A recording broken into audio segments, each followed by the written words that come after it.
Good morning. Welcome na naman po sa vlog ng Gina Ordanza. So, last night, we went to see a movie called Who is the Breadwinner? And this is starring Vice Ganda. I'm not quite sure who, but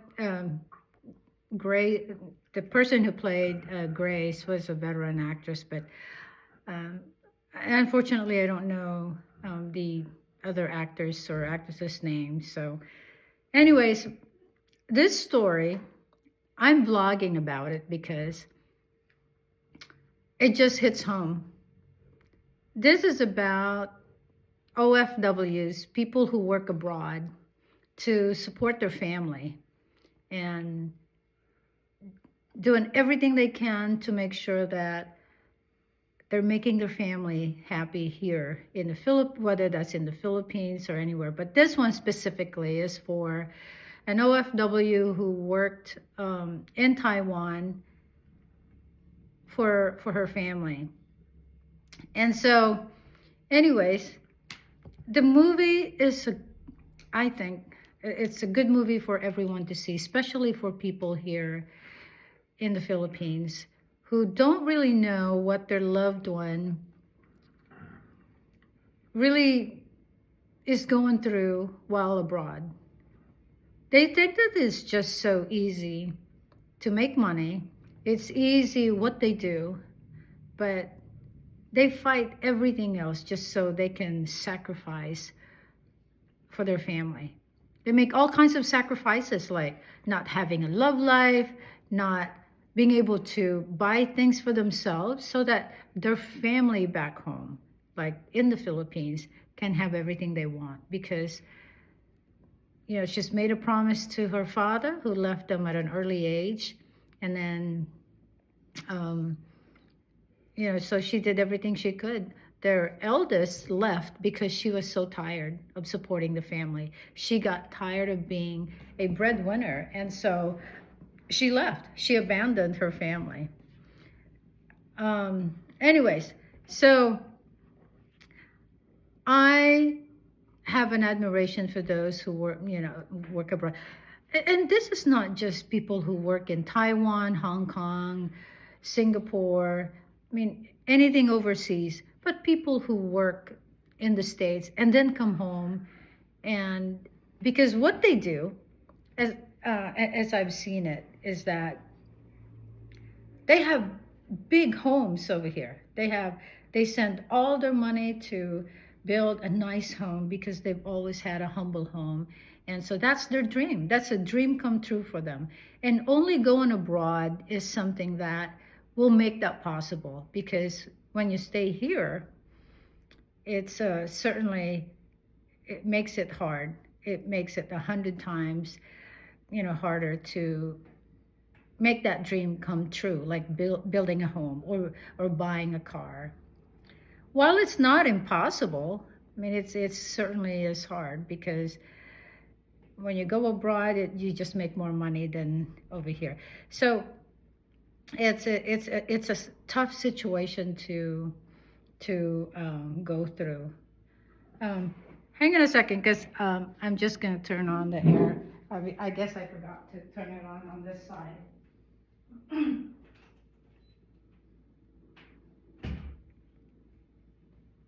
So, for us, it's a tradition in my family. So during holidays, like after Christmas or Thanksgiving, every time that my kids were home, Christmas Day or New Year's Day, or Thanksgiving, I should say, Thanksgiving Day, all the stores are actually closed in the States. However, the theaters are open. So that's what we do. Traditionally, we go to the movies. And it's just been a nice thing to do and to bond with the kids. Here, I've been doing the same thing with the kids over here. I take them to the movies, and I mean, it's so expensive over here, so they don't normally go see a movie, especially if there's 5 of you in the family. I mean, it's like 300 for, per person. They would probably just use that money for food or, more important things like that. So, by the way, I bought this thing for what do you call it? For New Year's, because of the tradition where you have to have 13 different fruits on the table when the clock turns into the new year. Anyways, oh yeah, and I'm saying, can you tell me what this is? I've forgotten what. Okay, well, wait a minute. That's calamansi right there. But no, I've just been eating this, and let me see. Let me open it for you. See, like that. So, can anyone tell me what that is? Anyways, so going back to the movie. It's a sad, sad thing. But at the same time, it's a great movie to see only because you see a lot of things like the qualities of a family. No matter how hard life is, at the end of the day, they come together to protect one another, to support one another, and to just love one another. Nothing wears them down. And that's what I admire about this culture. This is my heritage, and this I'm so proud of it. And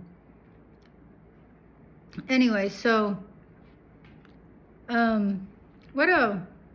Let's see what else that and I recommend for you guys to go see it. For those who are married to Americans or to a foreigner, there's a caption, so translation to English, so they can understand it. And I bring my husband because I don't want him to stay at home and be depressed or anything like that. So I bring him with me, and he actually enjoys it. While he may not like it at first, but he enjoys it because, like I said, there's caption, and if it's a good story, he loves to, see the kids happy. Us taking them places and taking them places to eat and seeing movies. It's just, well, in the last couple of weeks, how many movies have we seen? We've seen a few movies, and we try to see American movies first, but this week it's all been, or the last couple of weeks, it's all been just Filipino movies. So anyways, what do you think of that, babe? Well, I mean, some of this is preventable. An OFW could say, I'm going to send you this money. 10% of it is for your fun. Enjoy yourselves. The other 90%, I want it to be spent on this, and this. And I want to see the progress, and I want to see receipts. Not that I don't trust you, but I know money is a temptation for everyone, even me. I like to go to the store and shop, and I think, well, I'll just pay for get this now, and I'll pay it back later out of my next 10%. But that's not going to work. Yeah. And be firm about it, because it's a joy to give to people, especially your family. There's this special joy in that. And it's easy to be forgiving and all of that, and see them so happy to have this, because they'll never get it otherwise. But the thing is, what are you working for? You're not working for, treats. You're not working for clothing that's special. You're not working for iPads and special phones. You're working for a home.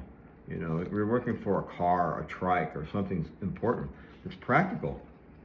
So the story is about this person who went to Taiwan and had probably 3 or more jobs, just to make sure that she's covering everything that, she's got money for everything that they need back home.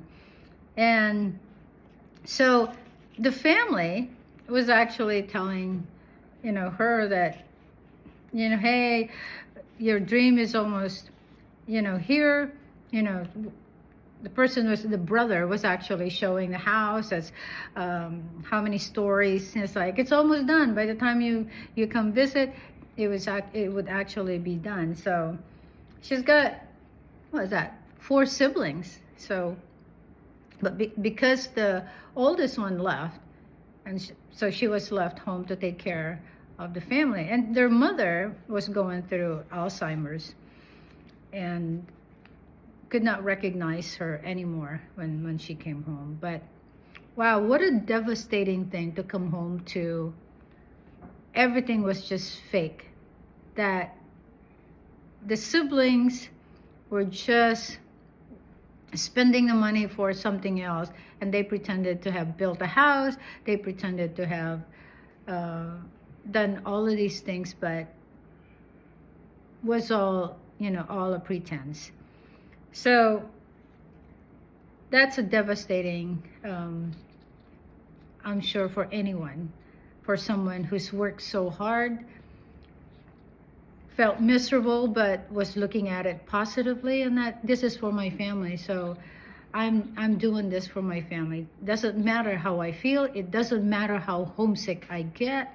And so she just kept going, and that's what kept her going. It's the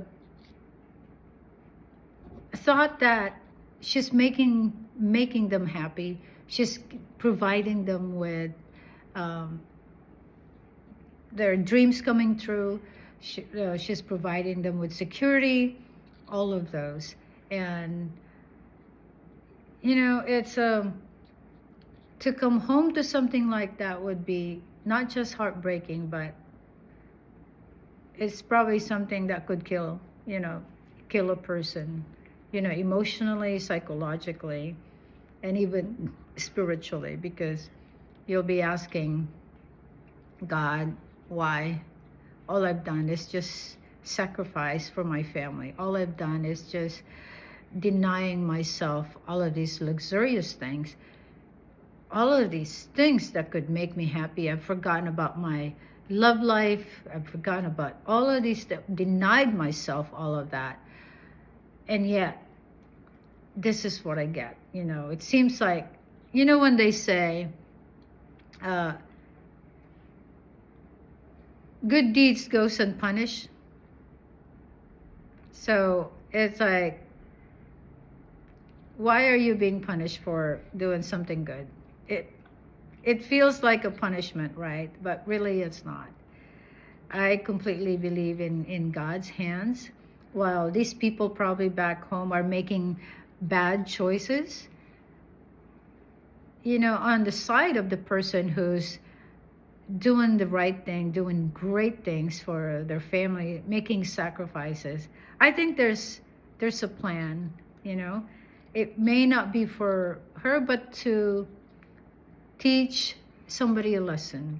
It's to make these other people better or something like that. But this movie is just you cry, you laugh, because Vice Ganda is a funny person. I mean, I've always found her to be very funny. And but it's a great movie to see, because it's got a great lesson to learn and to see. So I was gonna I thought of something, but I just lost it. But again, what I've seen is, let me tell you a story about somebody who I met, I think maybe a couple years ago, and I met her at a party, and I asked where she's from, and she said, oh, my husband and I have been in Greece, and they've been there for a few decades. And, oh, so you're not planning on coming home?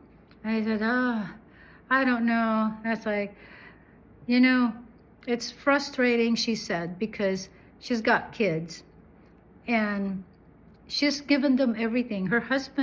She and her husband worked for them and gave them everything over here. Now they have families and all that, and still nothing has panned out. She's given them money for their businesses and different businesses, and they said it just failed. Nothing became a success of it. I mean, it wasn't to a point where they could have made money or anything. So she said, and so they're still supporting them because they have nothing. They didn't make anything out of what was given to them. And so they continue to do that. I mean, is that the right thing? Or how far are you going to go? Until you can no longer walk? Until you can no longer do anything? And then what if they didn't make anything out of it and you did not save for yourself? What would you do? I mean, what would you do when you retire? Because if you have not saved up and if you have not left anything for yourself, I'm not against taking care of family. I'm not against any of that. But, I think you have to balance it. You have to ensure that you take care of yourself too. You take care of your needs so that when something happens, then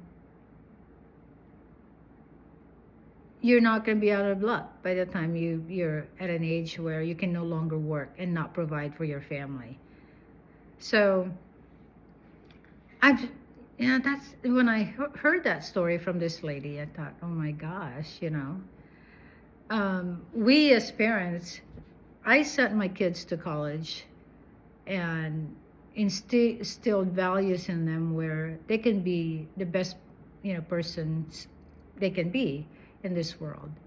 They can be independent, they can support themselves, so that when I'm no longer their breadwinner and a sole provider, that they can provide for themselves. And that when I'm no longer, like right now, I'm no longer in the States. Well, I'm there a lot because my husband, of course, that's our residence. We're not with them anymore. And right now, they're grown adults, they're independent, they're taking care of, themselves, they're all married, they have their own homes, and that's how I think. I'm not saying that I did, everything right, but I'm saying I think that we should equip our kids with everything that they need to survive this world, so that they can be independent, so that they can be self-sufficient and be the great people that they should be. Not just, in terms of financially, it's not just financially, but spiritually, that equip them with that too, believing in something divine, not just with their own strength, not with their own capabilities, but that God is in their life. So, and I'm proud to say that they are my kids. Thank God, because they don't depend on me anymore. But when they're grown adults like that, they should be independent. They should be taking care of themselves, and hopefully that they can take care of you when they're when we're old, that we can no longer take care of ourselves. But I probably won't be especially that my kids live in the States and everything, and here in the Philippines, you will probably stay here and just hire people to take care of us, when we're older and everything. But anyways, going back to the movie, I think people over here, we should be more understanding of what they go through. One thing that we don't do, or what I've noticed that people have done and what I've heard, is that you only call that OFW member of your family, that foreign worker, when you need money, or when you need, on special occasions like Christmas, because it's time to give gifts. What matters to this OFW is when you call them or send them a message and say, "How are you, sis?" Or "How are you, bro? I hope you're doing well. I hope, that you're fighting the homesickness and that you're healthy, that you're safe. I pray for your safety. I pray for your good health." Those kind of things. I mean, those can go a long way to wish them something when you don't need anything from them. When you send hello and some caring act that would be so touching to them, that would heal their tiredness, their fatigue from working all day and from working all night. And you don't know what they do. They could be, they're cleaning the toilets, they're doing all these things, and yet here you are having a rebound, having you're enjoying this car that this person bought, and party like crazy, like you have this 18th birthday, like bongga, so luxurious that you have everything, and yet you don't take your time to say hi and say, "Oh, I hope today you have a great day. I hope God gives you the strength to get through the day." Things like that. Yung bang pakumustahan lang, kumusta lang ng kahit konti, pangpalubag loob at pangpagaan ng loob sa taong nagtatrabaho para sa inyo. And then, when they come home, and "Oh, you didn't buy me what I asked you? Hindi mo binili yung pinapabili ko sa'yo? Gustong-gusto ko yun." That is probably the most hurtful thing you could ever say. So, yun lang po ang napapansin ko. Not that I'm saying people here are bad or anything, but because you don't know what they go through, and most of the time, they don't tell you because they want to suffer alone. They don't want to share with you how they feel and how hard they work for their money and for the money that they send you monthly or bi-weekly, however often they give you that money. So they don't want to lessen the joy of it. They don't want to lessen the joy of it. Yeah, they don't want to lessen the joy of giving you that money, so they don't share. For most of the time, they don't share. Yeah.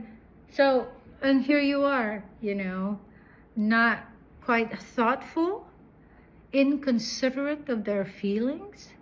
And so maybe we take the time to honor those people, honor the foreign workers who work so hard, and that you pray for them. You pray for strength, and that you give them more caring by paying more attention to them. Because here, nothing can really prevent you from doing that. You have all the time in the world. This person has given you cell phones And yet you don't use that cell phone to greet them, on special occasions, or greet them on random times and say, hi manang, hi ate, hi kuya, hi uncle, hi auntie. It's so nice to, have you work for us and just, and all that stuff. I thank God for you. I just went to church and I prayed for you. Those kind of things. And it's just,